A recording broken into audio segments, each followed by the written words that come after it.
يعني عمرو أديب عايز يغير الشعب المصري. أنا عايز أقول إن من حسنات دكتور محمد مرسي إن هو عمل كده في عمرو أديب. حاسس إن عمرو أديب بيتنطط، يعني ما عارف حضرتك، شايف حضرتك بيتكلم بحرقة وبعصبية. أعتقد دكاترة الضغط هيشتغلوا كويس أول يومين دولت يعني إن شاء الله. فضيلة الشيخ محمود، أنا عايز حضرتك تعرض لي سريعا على هذا الفيديو يعني.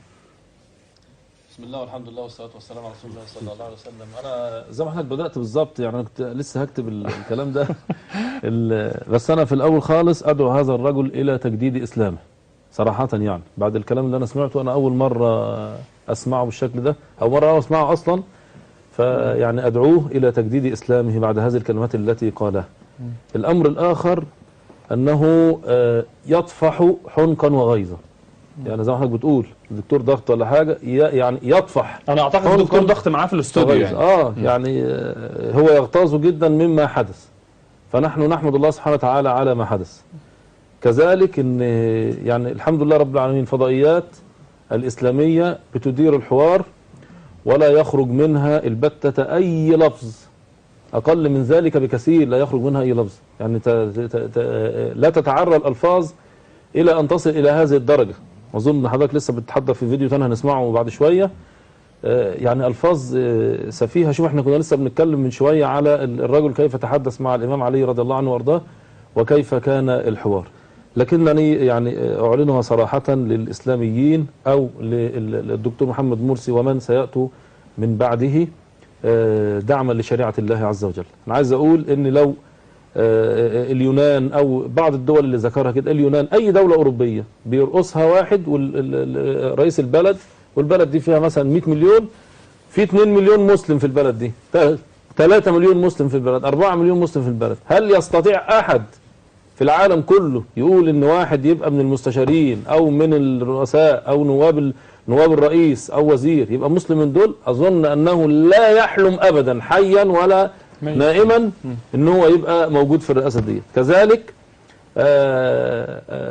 اقول في هذا الامر ان سعيا لتطبيق شرع الله عز وجل، زي ما فضلت المستشار قال من شويه، اذا كان النصارى يعلنونها صراحه لا نحتكم الا شريعتنا فنحن اولى بذلك منهم، نحن اولى بذلك منهم، تطبيق شرع الله عز وجل. كذلك ليس لهذا الرجل يعني الفاجر في الكلام الذي قاله ايام سوداء وعوده الى ايام الجاهليه واين الدوله، بيقول زباله. هو اكيد بيعبر عن نفسه. انا شايف ان هو بيعبر عن نفسه. هو بيقول لفظ زباله بصراحه عجبني قوي منه ان هو بيعبر عن اولا احنا عايزين نتحقق من الكلام اللي قاله الشيخ السلفي في موضوع الاتفاق، لكن انا عايز اقول برضو ان احنا عايزين في الفضائيات بتاعتنا برضو نراجع مساله ان يكون نائب الرئيس من النصارى او من المرأة، لان هذا الامر انا يعني من خلال دراستي الشرعية البسيطة اعتقد انه لا يجوز الان ولا بعد ذلك ان تكون نائب. زي ما قلت لمح، لكنه انا شايف ان هو يعني ايه استحيا جانبا ان ينطق بالحكم. أيوة. لكنه قال حيثيات الحكم عشان هو مستشار. انا مش مستشار. انا اقول الحكم. احنا معانا ام معمر هتقول لنا رايها ايه. السلام عليكم ورحمه الله. وعليكم السلام ورحمه الله وبركاته. بارك الله فيك يا استاذ احمد، بارك الله في ضيوفك الكرام، وهنيئا للأمة الإسلامية بالدكتور محمد مرسي، نفع الله به الأمة بإذن الله تعالى. يعني ما أدري، يعني أنا كنت سأعمل هذه المداخلة قبل الفيديو الأخير، ولكن سبحان الله ربما يكون في نفس المحور، وهي نصيحتي، وهي الله أعلم بمدى صلاحيتها أعرضها عليكم، وهو عدم الالتفات إلى الأراجيف والإشاعات، بل التوجه إلى البرهان العملي على أرض الواقع في إقامة شرع الله وكل في مكانه وعلى قدر ما خوله الله من مسؤولية، وذلك من خلال التكافل الاجتماعي فيما بين الناس بعضهم ببعض، بدءا بدائرة القربى وصلة الأرحام وكذا الجيران، وتقديم ما يستطيعه كل من الناس نحو الآخرين. وهناك النصيحة والأمر بالمعروف والنهي عن المنكر، ولكن دون ما إفراط أو تفريط، على أن يكون مثل هؤلاء أهلا لهذه المسؤولية وبالدعوة إلى الله على علم وبصيرة وبلطف وروية. فخير وسيلة للرد على مثل هذه المرجفات من الأمور هو التفعيل الواقعي والعملي لشرع الله. وأخيرا لا ينسى كل منا الدعاء لنصرة دينه ومن يقومون على إقامته، وبأن يسددهم الله ويكفيهم شرور شياطين الإنس والجن، حفظ الله مصر من الفتن ما ظهر منها وما بطن. وأخيرا أوجه هذا التساؤل للدكتور أسامة سليمان، بارك الله فيكم جميعا. هل لنا الاستشهاد بهذه الآية من سورة النساء؟ وقد نزل عليكم في الكتاب أن إذا سمعتم آيات الله يكفر بها ويستهزأ بها فلا تقعدوا معهم حتى يخوضوا في حديث غيره إنكم إذا مثلهم. تمام. إن الله جامع المنافقين والكافرين في جهنم جميعا، ذلك من باب قوله تعالى وأعرض عن الجاهلين. هذا والله أعلم. جزاكم الله خيرا، بارك الله فيكم. إن شاء الله فضيلة الشيخ أسامة يرد إن شاء الله بإذن الله. بس معنا تليفون، معنا من الأستاذ أيمن. السلام عليكم ورحمة الله. السلام عليكم أستاذ أيمن. السلام عليكم. وعليكم السلام ورحمة الله وبركاته. اتفضل. أيوة السلام عليكم. عليكم السلام. اتفضل يا أستاذ أيمن، يا ريت تسمعنا من التليفون ووطي التلفزيون. ماشي حاضر، ماشي حاضر، شكرا. ويا حضرتك دلوقتي يعني الناس عمالة تتكلم عن الدكتور مرسي. يعني أنا في العهد الرئيس السابق كان ممنوع حد يعدي من 10 كيلو جنب القصر. تمام. ماشي. فدلوقتي يعني حرام سيبوه يشتغل. يعني احنا اللي كان بيشوف ضابط او اي حد في الشارع كان بيلف يعدي من الشارع الثاني. تمام. فانت يعني ما اعرفش عمرو اديب ده، انت حضرتك يعني ما تجيبوش على الشاشه بتاع قناه الحق. احنا بنشوف ناس شيوخ محترمه. بلاش الفيديو اللي حضرتك جبته ده.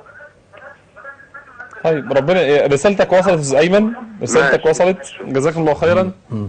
طيب استاذ ايمن معانا ام عبد الله، ابو عبد الله. حاضر ابو عبد الله. السلام عليكم ورحمه الله. وعليكم السلام ورحمه الله وبركاته. استاذ احمد، اهلا وسهلا ابو عبد الله. احييك واحيي ضيوفك الكرام مشايخنا الاعزاء. الله يكرمك، جزاكم الله خيرا.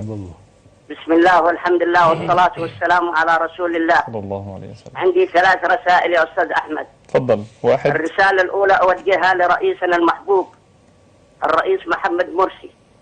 اقول له ان هؤلاء الاشخاص الذين يتطاولون على دين الله والرسول صلى الله عليه وسلم لن يغضب لنفسه ابدا، وانما غضب كان يغضب لانتهاك حرمات الله.